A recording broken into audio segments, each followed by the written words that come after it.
ఆకాశవాణి నిజామాబాద్ కేంద్రం. మీరు వింటున్నారు ఆకాశవాణి నిజామాబాద్ కేంద్రం అందిస్తున్న కార్యక్రమాలు.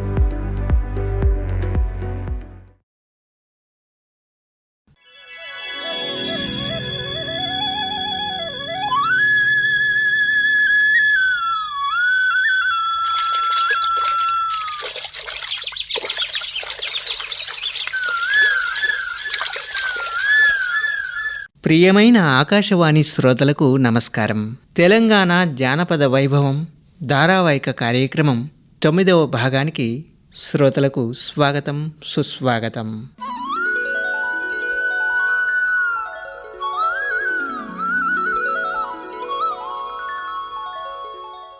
ఈనాటి కార్యక్రమంలో పగటి వేషాలు, చూడగాని కలాపం, నృత్య ప్రదర్శన విధానం, దొమ్మరాటలు, జంతరు పెట్టే, కాటి కాపరవాళ్ళు, చెక్క భజన, పులి నృత్యం, కాముని ఆట, రుంజులు, తోలుబొమ్మలాట గురించి తెలుసుకుందాం.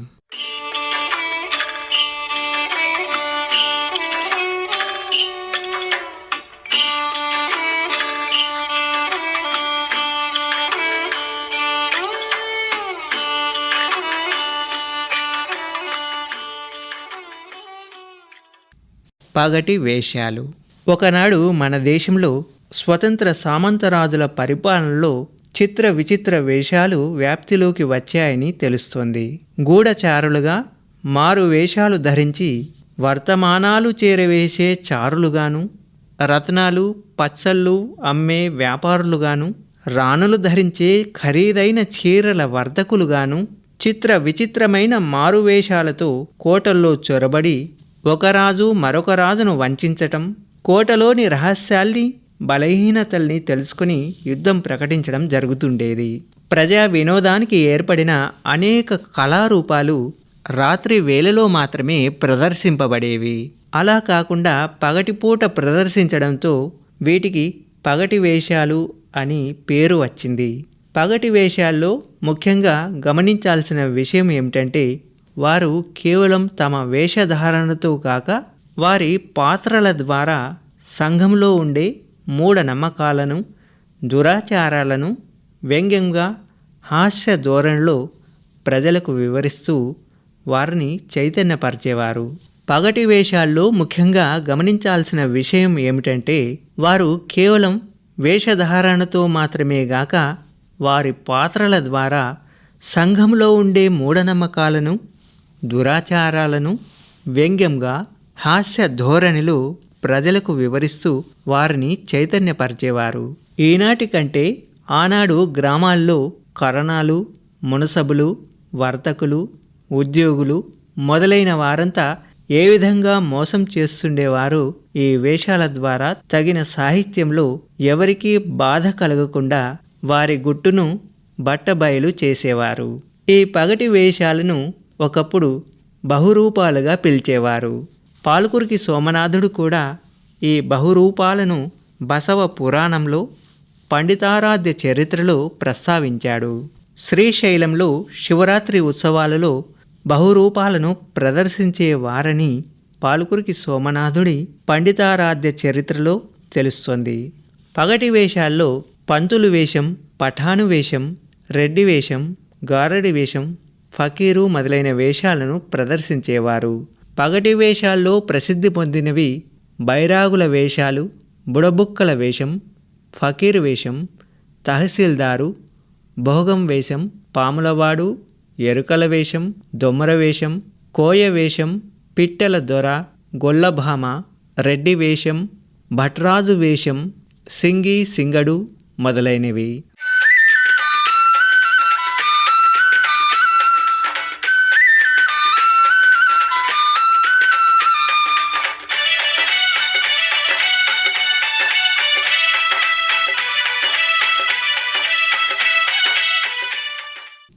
చూడగాని కలాపం. తెలుగు ప్రాంతాల్లో ముఖ్యంగా దసరా ఉత్సవాల్లో ప్రదర్శించే విచిత్ర వేషాల్లో సోలిగాడి వేషం ఒకటి. సోలిగాడు వంకర దుడ్డుకర్రతో ప్రవేశించి పిల్లలందరినీ పరిగెత్తించేవాడు. వేషధారణ అంతా హాస్యంగా ఉండేది.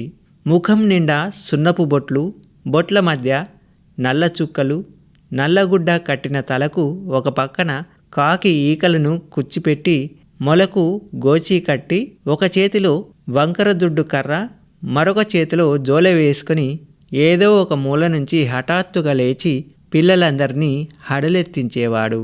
తోలుబొమ్మలాటల్లో జుట్టు పోలిగాడు, బంగారక్క ఎటువంటి ప్రాముఖ్యత వహిస్తారో ఈ చోడిగాడు కూడా చోడిగాని కలాపంలో అటువంటి ప్రాముఖ్యతను కలిగి ఉన్నాడు. బొమ్మలాటలోని పాత్రలు కేవలం హాస్య పాత్రలు మాత్రమే. కానీ చోడిగాని పాత్ర అలాగాక కథానాయకుడిగాను హాస్య పాత్రగాను జీవిస్తున్నాడు.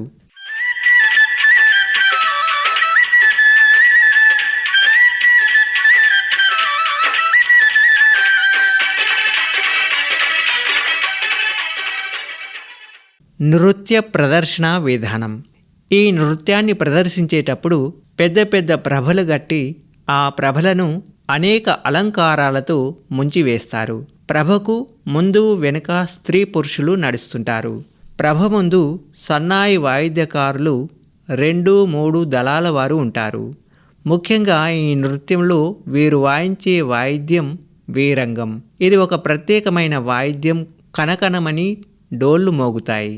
సన్నాయి బూరలు తారాస్థాయిలో గుక్కపట్టి నృత్యకారుని చెవుల్లో ఊదుతారు. సాంబ్రాణి ధూపం ముఖానికి ఉక్కిరి బిక్కిరయ్యేలా పట్టిస్తారు.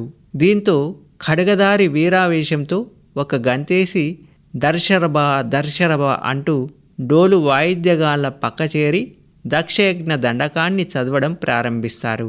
ఇలా ఖడ్గం పట్టి దండకం చదువుతూ వాయిద్యాల గమకాలను అనుసరించి వీరావేశంతో ఆ పక్కకు ఈ పక్కకు అడుగులు వేస్తూ కంకణం కట్టిన కత్తిని వేగంగా తిప్పుతూ ఈ ప్రాంతంలో ఏ గ్రామ దేవతను గాని ఏ దేవుణ్ణి గాని పూజిస్తారో ఆ గ్రామం పేరు తలచి జై మంగళగిరి వీరభద్ర అని ముగించి మరలా వాయిద్యకారులను ఆదలించి శరభ శరభ అంటూ నానా హంగామ చేసి ఆ కత్తిని ఎవరైతే ఆ ఉత్సవాన్ని నిర్వహిస్తారో అతని పళ్ళెంలో ఉంచుతాడు. ఇంతటితో ఈ ప్రదర్శన ముగుస్తుంది.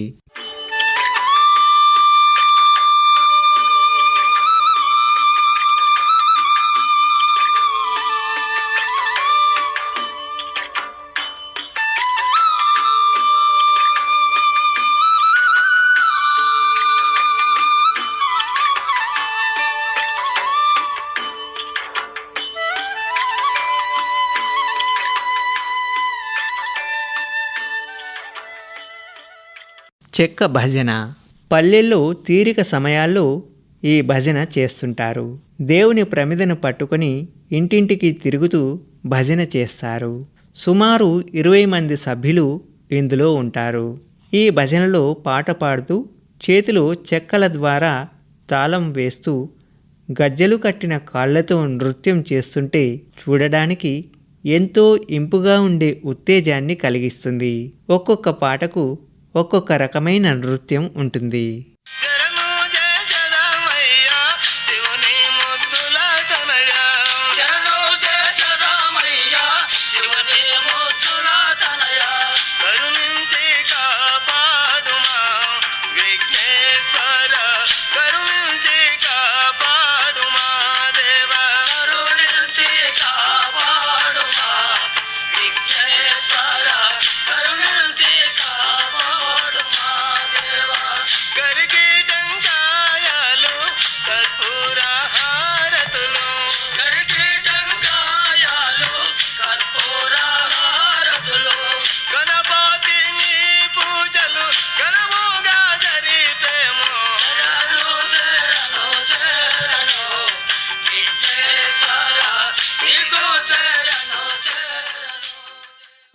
దొమ్మరాటలు. గ్రామాల్లో ఇతర వినోద కార్యక్రమాలతో పాటు దొమ్మరాట కూడా ప్రాచీన కాలం నుంచి ప్రదర్శిస్తున్నారు. దీనికి సర్కసు అనే పేరు కూడా ఉంది. దొమ్మరివారు గ్రామాల్లో 4 వీధులు కలిసిన చోట ఒక పొడవైన వెదురుగడను పాత డోలు వాయిద్యాన్ని వాయిస్తూ గ్రామ ప్రజలను ఆకర్షించేవారు. చిత్ర విచిత్రమైన వినోదాలతో సర్కసు పనులను చేస్తూ తమ నైపుణ్యంతో ప్రజలను ఆశ్చర్యపరుస్తూ వారి వద్ద నుంచి డబ్బును, ధాన్యాన్ని, వస్త్రాలను వసూలు చేసుకునేవారు. ఈ దొమ్మరాటలు 13వ శతాబ్దం కాలం నాటికి ఉన్నట్లు పాల్కురికి సోమనాథుడి పండితారాధ్య చరిత్ర పర్వత ప్రకరణ ద్వారా తెలుస్తోంది.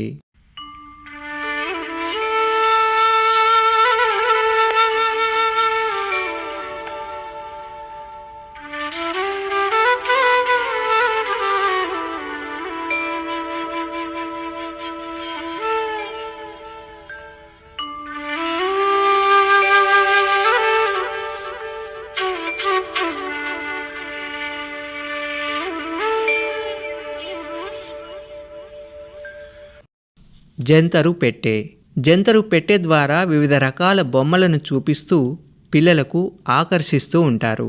జంతరువాడు ఆ పెట్టెలో చేయి పెట్టి బొమ్మలన్నీ ఒకదాని తర్వాత ఒకరి తర్వాత మరొకరికి చూపిస్తూ కాశీపట్నం చూడరబాబు, విశ్వనాథుణ్ణి చూడరబాబు, చూసి మోక్షం పొందరబాబు అంటూ పాట పాడుతూ దానికి అనుగుణంగా తాళం వాయిస్తూ ఆనందింపజేస్తాడు. ఈ కళారూపం ద్వారా సమాజంలో ఉన్న స్వార్థపరులను, తిండి దొంగలను, లంచగొండులను బయటపెడుతూ దేశభక్తి కార్యక్రమాలను కూడా నిర్వహించేవారు.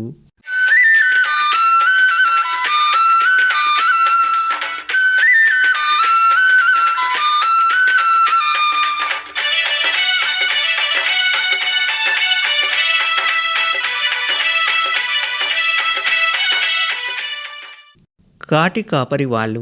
జిల్లాలో అరుదైన కళారూపం కాటి కాపరులు. వైవిధ్యభరితమైన అలంకరణలతో ఆకట్టుకునేవారు కాటి కాపరులు. వీరు భిక్షుక కుటుంబాలకు చెందినవారు. వీరిది కూడా ఇంద్రజాల ప్రదర్శనమే. ప్రజలను భయకంపితులుగా చేసే కళారూపం ఇది. మాయా మచ్చేంద్రులుగా నోరు, చెవిలోంచి రాళ్ళు, తేళ్ళు, చిన్న పాములు తీయడం వంటి ఇంద్రజాల ప్రదర్శనలతో అబ్బురపరచడం వీరి ప్రత్యేకత. జిల్లాలో నిజామాబాద్, ఆర్మూర్, బోధన్, కామారెడ్డి తదితర ప్రాంతాల్లో 20 వరకు ఈ కాటి కాపరుల కుటుంబాలు జీవనం సాగిస్తున్నాయి. కాటి కాపరులు నల్గొండ, మెదక్, వరంగల్ జిల్లాల్లో ఎక్కువగా ఉన్నారు. వీరి వేషధారణ అతి గంభీరమైనది. వీరు రంగురంగుల దుస్తులను ధరిస్తారు. 2-3 పెద్ద పెద్ద గంటలను వేలాడదీస్తారు. నడుస్తుంటే ఈ గంటల చప్పుడు ఏదో ఒక ఏనుగు వస్తున్నట్లుగా భయం పుట్టిస్తుంది. నుదుట పెద్ద బొట్లు, వడితిరిగిన బుర్ర మీసాలు, కిరీటం, చంక జోలే, చేతిలో ఎముకలు పట్టుకొని భూత వైద్యుల్లా ప్రవేశించేవారు.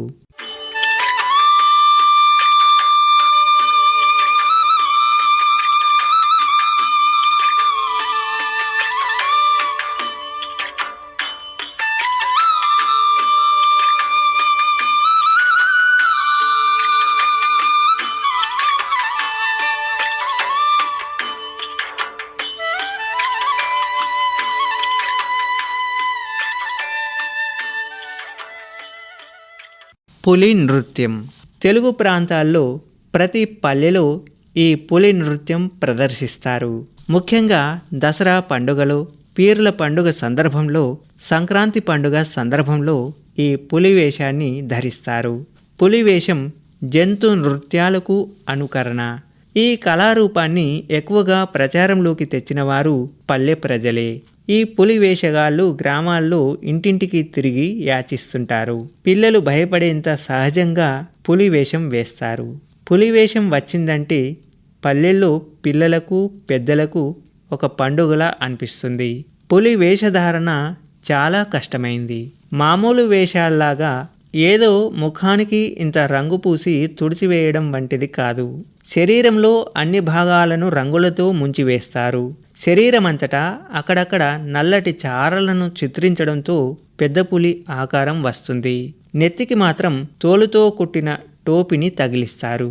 వేషం పూర్తయిన తర్వాత బజారులోకి వెళ్ళి మధ్య మధ్యలో ఎగురుతూ పల్టీలు కొడుతుంటారు.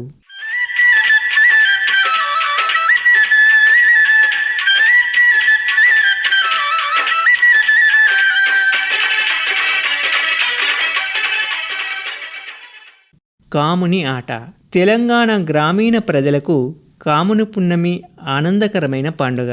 వెన్నెల రాత్రుల్లో గుంపులు గుంపులుగా పౌర్ణమి ఇంకా వారం రోజులు ఉందనగానే ఈ వినోద కార్యక్రమాలు ప్రారంభమవుతాయి. కాముని పున్నమి సందర్భంలో వెన్నెల పాటలు, అల్లో నేరేళ్ళు, కోలాటపు పాటలు స్త్రీలు పాడుతుంటే పురుషులు జాజర పాటల్ని పాడుతుంటారు. మొత్తం మీద కోలాట కళారూపంలో స్త్రీ పురుషులు ఇద్దరూ పాల్గొంటారు.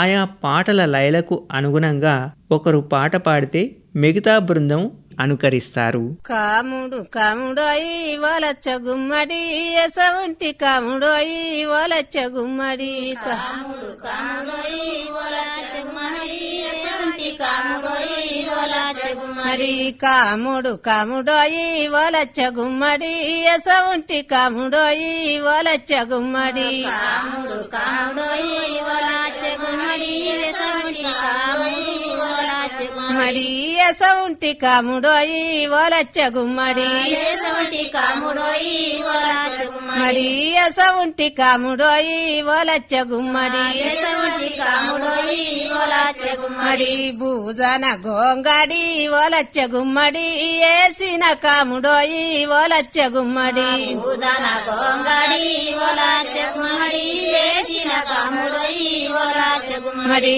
భూజన గోడలి వలచ్చ గుమ్మడి పెట్టిన కాముడోయి వలచ్చ గుమ్మడి భూజన గోడలి వలచ్చ గుమ్మడి పెట్టిన కాముడోయి వలచ్చ గుమ్మడి పెట్టిన కాముడోయి వలచ్చ గుమ్మడి పెట్టిన కాముడోయి వలచ్చ గుమ్మడి పెట్టిన కాముడోయి వలచ్చ గుమ్మడి పెట్టిన కాముడోయి వలచ్చ గుమ్మడి కాముడు కాముడోయి వలచ్చ గుమ్మడి ఎసవంటి కాముడోయి వలచ్చ గుమ్మడి కాముడు కాముడోయి వలచ్చ గుమ్మడి ఎసవంటి కాముడోయి వలచ్చ గుమ్మడి కాముడు కాముడోయి వలచ్చ గుమ్మడి ఎసవంటి కాముడోయి వలచ్చ గుమ్మడి కాముడు కాముడోయి వలచ్చ గుమ్మడి ఎసవంటి కాముడోయి వలచ్చ గుమ్మడి గుట్టలు సేట్టులు వలచ్చ గుమ్మడి తిరగిన కాముడోయి వలచ్చ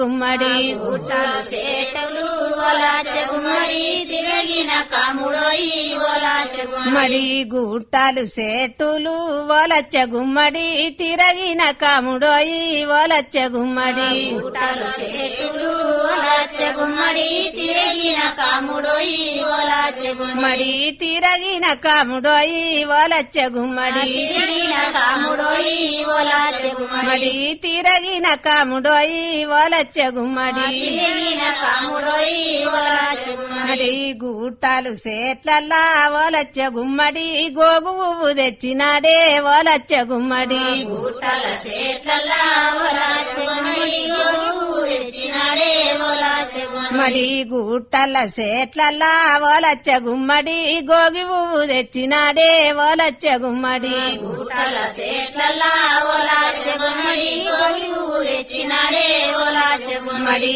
గోగి పువ్వు తెచ్చినాడే వలచ్చ గుమ్మడి గోగి పువ్వు తెచ్చినాడే వలచ్చ గుమ్మడి గోగి పువ్వు తెచ్చినాడే వలచ్చ గుమ్మడి గోగి పువ్వు తెచ్చినాడే.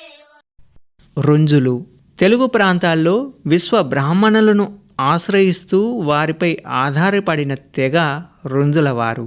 వీరి ముఖ్య వాయిద్యం రూంజ అవడం వల్ల వీరిని రూంజులు అని వాడుకలోకి వచ్చింది.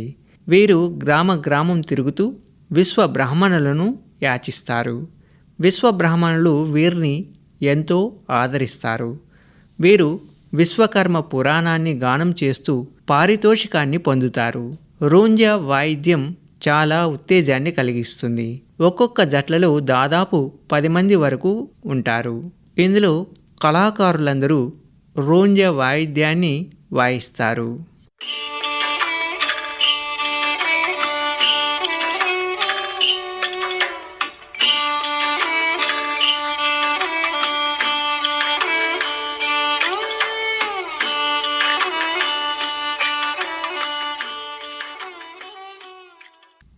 తోలుబొమ్మలాట. 90 ఆమడబోయి తోలుబొమ్మలాట చూడాలి, 60 ఆమడబోయి హరికథల్ని వినాలి అనేది తెలంగాణలో ప్రసిద్ధిగాంచిన నానుడి. దీన్ని బట్టి ఆ రోజుల్లో తోలుబొమ్మలాటకు ఎంత ఆదరణ ఉందో అర్థం చేసుకోవచ్చు. ఇది సంగీతం, సాహిత్యం, చిత్రలేఖనం, శిల్పం, నాట్యం అనే లలిత కళల సమాహారం. ప్రదర్శనకు అనుగుణమైన తోలుబొమ్మలను తెల్లటి తెరపై వెనుక నుంచి దారంతో సన్నివేశానికి అనుగుణంగా సూత్రధారుడు వాటిని నాట్యం చేయిస్తాడు. నాటక ప్రదర్శనకు ఎన్ని హంగులుండాలో అన్ని హంగులు తోలుబొమ్మలాటకు ఉండాలి. దాదాపు ఒక కుటుంబంలోని సభ్యులే ఆయా పాత్రలకు వాచికం చెప్పి అభినయింపజేస్తారు. ఆయా పాత్రల బొమ్మలను పుచ్చుకొని కార్యక్రమాన్ని దిగ్విజయంగా నడుపుతారు. తెర మీద బొమ్మలు ఎంత ఉధృతంగా నాట్యం చేస్తూ ఉంటాయో లోపలి భాగంలో ఉన్న వ్యక్తులు కూడా దాదాపు అంతటి అభినయాన్ని వ్యక్తం చేస్తూ ఉంటారు. శ్రీశైలం శివరాత్రి మహోత్సవాలలో తోలుబొమ్మలాటలను ప్రదర్శించినట్టు పండితారాధ్య చరిత్ర పర్వత ప్రకరణంలో పాలకురికి సోమనాథుడు ఈ విధంగా వివరించాడు. పాలకురికి సోమనాథుని కాలం నుంచే తోలుబొమ్మలాటలు తెలంగాణ ప్రాంతంలో ప్రదర్శించారని అతని రచనల ద్వారా తెలుస్తుంది. శ్రీనాథుని పల్నాటి వీర చరిత్రలో మారద వెంకయ్య రచించిన భాస్కర శతకంలో కూడా తోలుబొమ్మలాట ప్రస్తావన ఉంది. అంతేకాకుండా కాకతీయులకు సంబంధించిన వరంగల్ జిల్లా గూడూరు, పానగల్లు తెలంగాణ శాసనాల్లో తోలుబొమ్మలాట కళారూపం ప్రస్తావన ఉంది. తోలుబొమ్మలాట ద్వారా ప్రదర్శింపబడేవి రామాయణ, మహాభారతాలకు సంబంధించినవి. అవి లంకా దహనం, మైరావణ చరిత్ర, కీచక వధ, ప్రహ్లాద చరిత్ర మొదలైనవి. తోలుబొమ్మలాటల కోసం ప్రత్యేక సాహిత్యం అంటూ ఏమీ ఉండదు. యక్షగానాలని తోలుబొమ్మలాట సాహిత్యంగా ఉపయోగించుకుంటారు. ఈ బొమ్మలన్నింటినీ సక్రమంగా అమర్చుకొని కథానుగుణంగా బొమ్మల్ని తెర మీదకు ఎక్కించి ఆడిస్తుంటారు. ముందుగా గణపతి పూజతో ఆట ప్రారంభమవుతుంది. పాట పాడేవారు, హార్మోనియం వాయించేవారు, తాళం వేసేవారు, మధ్యల గొట్టువారు, వంతలు పాడేవారు అందరూ తెరలోపలే కూర్చుంటారు. నాటకానికి దర్శకుడు ఎంత అవసరమో అలాగే ఈ బొమ్మలాటకు సూత్రధారుడు కూడా అంత అవసరం. ఇందులో జుట్టు పోలిగాడు, బంగారక్క, కేతిగాడు ప్రధాన హాస్య పాత్రలు.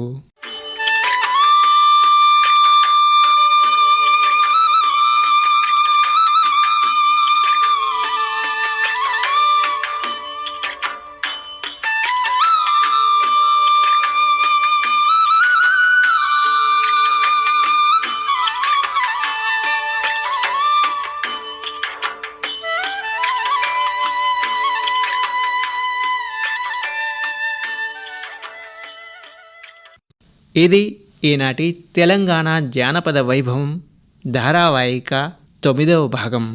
తిరిగి వచ్చే వారం ఇదే సమయానికి బతుకమ్మ పాటల గురించి 10వ భాగంలో తెలుసుకుందాం.